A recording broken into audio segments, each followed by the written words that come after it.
We can solve this modern world's mental health crisis pretty quickly, and it's not in the ways you probably think. Feeling depressed or chronically anxious, no matter your background, you can chase the feeling down to the same root. That root is the feeling of unworthiness, and the driving force of that unworthiness is the fear that you can't control your reality. That fear manifests in numerous ways.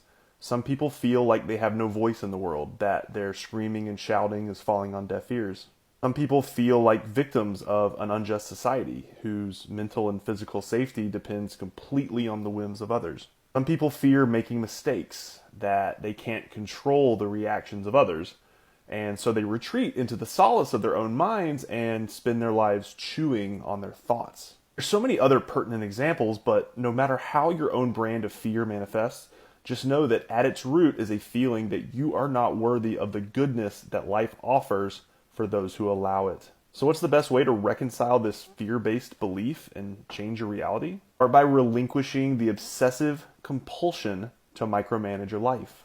You aren't here to fix a broken world because it isn't broken. You aren't here to fix a broken self because despite what some religions say, you aren't broken either. You haven't missed your opportunity in life.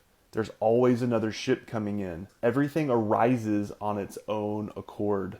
Causality is a trick of perception. We are beings that be, meaning we exist and look forward. And in that being, we can be anything we feel like being, anything we choose. There's never anything to fear, and you're as worthy as anyone who has ever lived because you, too, have been given the gift of free will, of creation. So tell me, are you going to create more pain in this world, both inner and outer?